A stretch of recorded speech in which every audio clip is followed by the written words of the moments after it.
And that's what we're created to do. How did it feel calling to prayer and saw people praying together?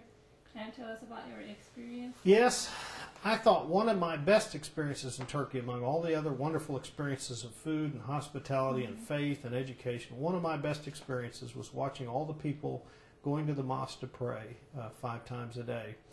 And it made me search myself inwardly about what things we should be doing to be devout enough in our faith. And I said to myself, it's very, very interesting because I'm a Christian and I've been a Christian all my life, but the strong witness I'm seeing here about faith is coming from Muslims. I'm watching them pray and I'm watching them offer reverence to the great Creator, and it's making me a better person just to see that. And so I said to myself, you know, these are wonderful, wonderful people who care about what matters. I need to get to know them better, and I'm honored to be here. That's how I felt the whole time. Each time there was a call for prayer from a minaret and there was a mosque assemblage and people came in to pray, I felt that my faith became stronger by that connection, because I knew that here were people, wonderful people, who had children and who had issues of family and who had issues of medical things going on in their lives. And they care about what the great Creator asked them to do, and they're devout and they honor that. And so I knew I could learn from that, and I knew it was important, and I knew that those were sacred moments and I should try to be a part of those. And so it was wonderful. If publish a caricature about Prophet Muhammad depicting him as a bomb, which really disappointed Muslim world. What do you think about that? I think the kind of caricatures that show each other's faith leaders as being terrorists and as being terrible people of destruction is a very, very unfortunate thing.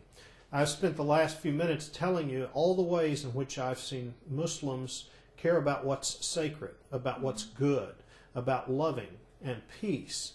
And for people to ignore that and to act as if their faith leader is all about destruction is to ignore the truth. And so I don't have the right or the authority to apologize on behalf of all Christians, because I don't represent all Christians. But I can say, as one person of faith who really cares about faith and cares about love and people and the great Creator, I apologize that people would do that, because we're not going to get anywhere unless we honor each other and respect each other and care about each other's greatest concerns. And it's important to me that Muhammad is important to you. And so I hope that you offer me the honor and respect and dignity and reverence to which I'm entitled, because I was created by the great Creator. And I hope that we offer that to you, your sacred texts, your prophets, your faith, because God would call us to do that. And so it's very, very unfortunate that people choose to divide us, or people choose to act like we're terrible people or you're terrible people. It's important that we come together around the best of who we are, and I really believe we can be better than that. And so it's a very, very unfortunate thing that you're often depicted that way. Share with us, beyond these questions, any maybe particular experience you had or anything you want to add? Yeah, one thing I want to say is there is a certain magic and beauty in a culture that you can't get by reading it in a textbook. And when I knew that I was going to get this opportunity to go to Turkey, which was made possible by the IDD, I knew that I would maybe get to see great food, a different culture, learn some things about a faith. What I didn't know is I would discover beauty and magic in a way that I hadn't seen. And I didn't know that I would be totally enchanted by it. I didn't know that this is one of the tools God would give me to see what is right and what is good about the world and what's beautiful. The reason I go to my faith is to see beauty and hope and to see transformation and wonderful things about who we are as a people if we turn to God and the great Creator. I was so enchanted, and I was so moved by the beauty of what I saw in Turkey. I just wanted to tell you, I could never have expected that. I would never have asked for that. That's too much to ask for. But isn't that how the great Creator works? We're offered so many, many wonderful things, manna from heaven that we never thought we might have. And so I want to say that I could never have asked for that much, but like the great Creator often does, I was blessed and blessed and blessed and blessed, and I'm forever grateful. Here, what would you want to say? I want to say join in this effort for us to get to know each other, to care about each other, to offer dignity and love and respect for each other, because what's at stake is world peace. We have to learn that we can either talk to each other and care about each other, or we can shoot each other and destroy each other. And unfortunately, there's a certain sliver of people that have decided to do the destructive things, and it's made all the rest of us paranoid. We've forgotten we've been empowered by the great Creator to make this a better world in many, many ways. And so I'm humbled to see that there's a strong movement along this line. And I would say to people out there, let's join in this. This is worth your career. It's worth your family. It's worth what your vacations are about. It's worth what your resources should go to, because we've been called by God to do no less.